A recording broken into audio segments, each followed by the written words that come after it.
that we think that getting someone to continue the thrust of having congressional oversight hearings on this issue is probably one of the solutions, hopefully. Now, my question, all of us are going to be making a decision in a few weeks and exercising our rights to vote. You have on one hand candidates, from what I can see, that are from the conservative party who are over the last 8 years and beyond are part of the problem in terms of the oversight of these issues.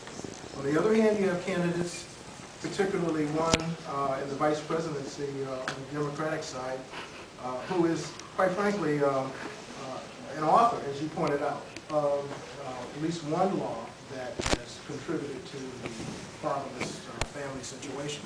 So I guess my question is, Dr. Baskerville, as a political science specialist and as a father and as an author, what would you recommend for us to do, or what would you suggest be the best course of action, inasmuch as it seems both parties, both candidates have less than successful records in those areas? The question, just to repeat it, would NIFJA, the National Family Justice Association, has called for congressional oversight hearings into some of these issues. And I think that's an excellent idea. Again, there's this myth that family law is the province of states. It is not. It is governed by uniform codes that are the same in every state, essentially. And even more than that, it is funded by the federal government. The child support system, the child abuse funding, and the domestic violence funding all comes from the federal government. You will not get divorce reform or child custody reform in the states until the federal funding is brought under control and scrutinized. And it is absolutely imperative that Congress do this. There was an executive order under the Clinton administration requiring federal agencies to review all of their policies with the family in mind for its impact on the family. I think they call it a family impact statement. This executive order was repealed by the Clinton administration. I think it's never been reinstated by the Bush administration. It needs to be reinstated. Congress needs to impose it upon itself, because this would require Congress to scrutinize these federal programs, which are having such a destructive impact on families. And Congress just passes the buck on to the states. In fact, to get to your second question about the positions of the presidential candidates on this, Senator McCain missed an opportunity to talk about this. He was confronted at a rally in Iowa, I believe, or in the Midwest. He was asked about this, and he avoided the question by saying this was a matter for states. Well, it's not a matter for states. It's a matter it's driven by federal policies. And Senator McCain missed an opportunity because the Democrats have done some serious, especially the Clinton administration, some serious, very serious damage to the family. And the Republicans would be benefiting from this. But unfortunately,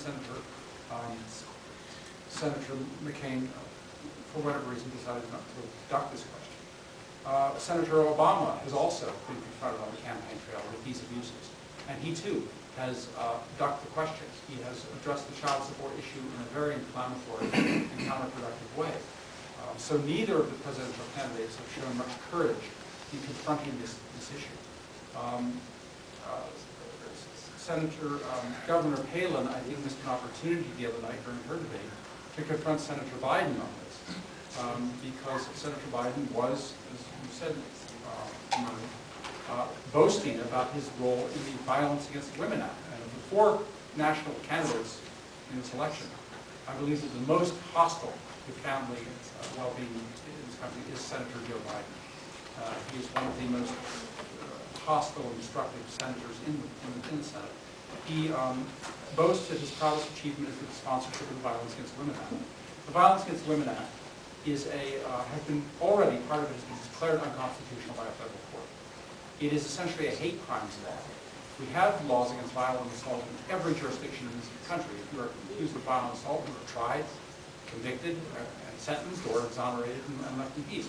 The Violence Against Women Act doesn't do that. It pays local officials and local governments and feminist groups and others to concoct accusations which are never formal charges, very seldom formal charges, very seldom involve due process of law, very seldom involve jury trials, if ever.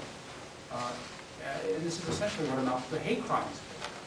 And if the hate crimes bills are passed, the ones proposed in Congress are passed, this is what they will look like. VAWA is a good case study in what hate crimes are. So to answer your question, I think all of the candidates could do much better. I would like to see some of the other candidates in the Libertarian Party or the Constitution Party perhaps address some of these issues. I think they could pick up quite a few votes.